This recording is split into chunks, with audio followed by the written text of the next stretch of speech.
Je m'appelle Bianca, j'ai 26 ans, j'ai une petite fille de 5 ans qui s'appelle Alia. Ça fait 4 ans maintenant que je suis membre du Triolet.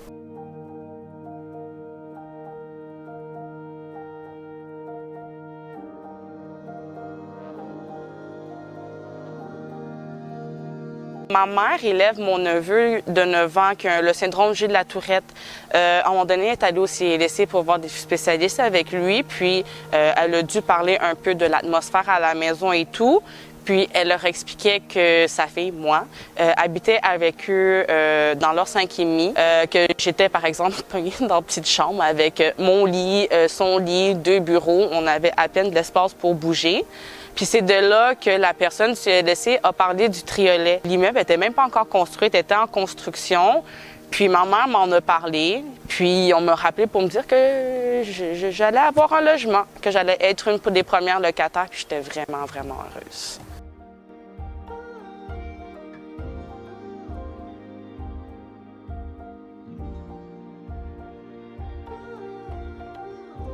Dans le temps, j'étais sur l'aide sociale, puis je commençais un DEP en secrétariat général. Je me disais, si je peux pas être dans un logement normal avec ça, même si j'ai les allocations aussi, je vais survivre au lieu de vivre. Fait que là, ici, on m'avait dit que ça allait être subventionné, puis tout le kit. Fait que je me suis dit que c'était une bonne opportunité, non seulement pour mes études, mais tout le reste, mettons, régler mes problèmes de dette, me meubler convenablement. Ça l'aide sur beaucoup d'aspects de la vie, être ici.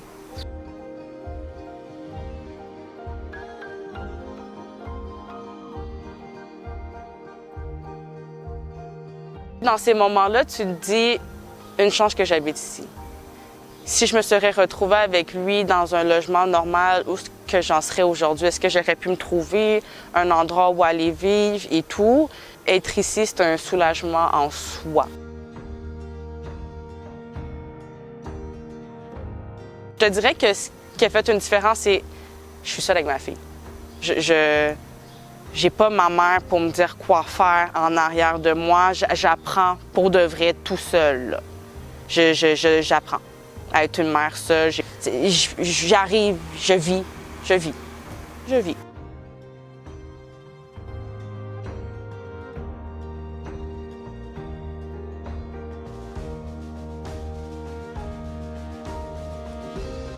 J'ai beaucoup de problèmes intérieurs. J'ai eu une période très, très noire à un moment donné. J'ai été en parler avec eux, puis ont été vraiment d'une énorme aide. J'ai encore des petites périodes noires qui peuvent m'arriver, puis je sais que je peux descendre en bas, aller voir Stéphanie. Ils m'ont aidé beaucoup, beaucoup dans mes moments noirs. Puis aussi, quand j'ai dû trouver une garderie pour ma fille dernière minute, là, sont bonnes là-dedans aussi. La même journée que j'avais besoin, j'ai trouvé.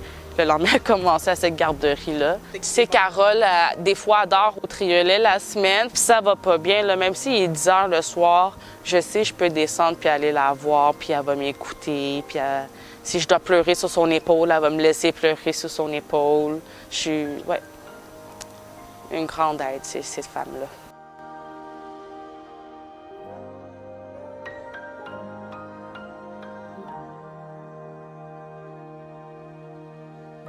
J'ai pu accomplir certaines choses depuis que je suis ici. J'ai trouvé mon emploi, j'ai fini mes études. J'ai pu m'acheter une voiture. Quand j'ai eu ma permanence dernièrement, j'ai eu les plus gros félicitations. Il était tellement content, puis ça te cheer up.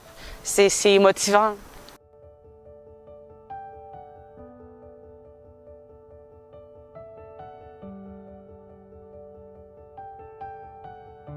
Depuis que j'ai eu ma fille, puis depuis que je suis arrivée ici, ma vie a juste changé de A à Z. Bien, je suis une vraie maman. Je m'occupe de ma fille. Oui, ça va arriver qu'elle se fait garder, mais ça n'arrive pas souvent. C'est la réalité. Je suis vraiment dans une vraie routine. C'est du lundi au vendredi, on se réveille à 6 heures, on s'en va à 7 heures, je vais travailler, elle va à la garderie, on revient, je fais souper, on mange. On joue un petit peu ensemble, c'est le bain, après c'est le dodo. Là, j'ai une vraie routine, je suis une vraie maman. Malgré qu'il y a des choses que je peux pas offrir à ma fille, vu ma situation monétaire, je suis une vraie maman. Je suis une vraie maman, je m'occupe de ma fille. Quand elle a un bobo, elle veut pas appeler quelqu'un d'autre pour pleurer sa peine, c'est maman. J'ai vraiment changé de A à Z ma vie. Là.